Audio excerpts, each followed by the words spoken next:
Mars, anong ulam? Ay naku, nakapagluto na ba tayo for today's video? Bibigyan ko kayo ng tips kung anong pwede nyo kainin kapag high blood na po kayo katulad ko.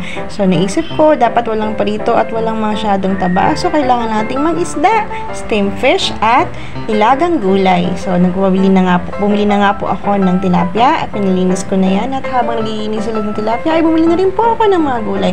So, bumili po ako ng okra, may talong pa sa bahay, at nagpili rin po ako ng tanglad at luya na para ilalagay natin sa ating steamed fish. Uy, hala, nandiyan na yung papa. Hindi pa ako nakakaluto.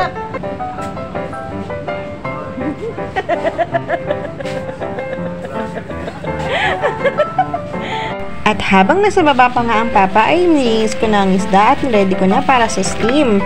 Kailangan lang natin dito ng tanglad, ng luya, at saka ng sibuyas. Hiniwa ko lang ito ng maliliit at inilagay ko sa isda. Medyo maliliit ang isda natin, wala kasi ako mabili na malaki. So, niready na natin ang ating isda. Nilagyan natin ng asin para. At habang ginagayak natin ng steamed fish, ay magsalang na tayo ng ating nilagang gulay. Ilaga lang natin ng okra at ang talong. So, pagkatapos nito, ayan, tinan nyo ang papa, nagutom na agad. Hindi na po nakapag-intay at lagi na lang hong nakahubad. Ay, nauna na ho ang ating talong at ang ating okra. Okay, mag-fish pa. Kakain ka ba mamaya? At eto na, isasalang na po natin ang ating isda. Nilagyan ko siya ng tanglad, ng sibuyas, at ng luya. So, ganun lang. Kung gusto niyo, pwede niyo rin siyang lagyan ng magic sarap para medyo mas malasa siya. Ayan. So, ilasalang na natin. At maya-maya pa, ay mabilis lang luto na ang ating steamed fish. Oh, yummy! Ito talaga yung gustong-gusto namin sa Thailand noon. Love! I'm hungry now! Di ka nakakain kasi busog ka pa?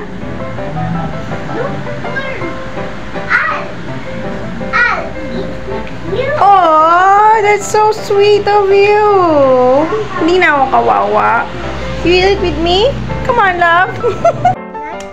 I love you. You're gonna eat with me? I'll give you a little surprise. Fish. You love fish? Uh-oh. How would you eat with me if you don't like fish? You know that fish and vegetables are healthy. Yeah? Are you gonna eat them or not? What? I still like them. Okay, you're gonna eat with me? Yes. Thank you.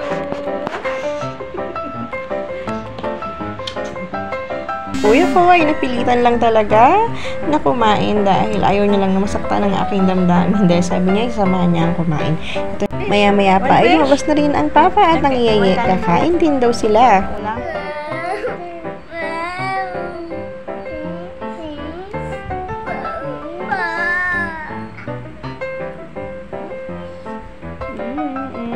Fishy. Yummy. You taste this one. Taste mo muna. Oh, it's not hot anymore. Yum, yum. With the fish. Don't cry, kuya. Yummy. Sarap yan. Fish mo gusto kainin.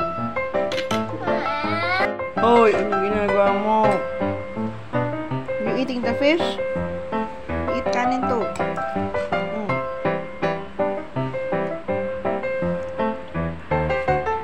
At yung kanina nga nakikipagpilitan pa para kumain, ngayon nakikipag-agawan na po. O siya, sige, kakain na po kami. Eat well. Thank you for watching, guys.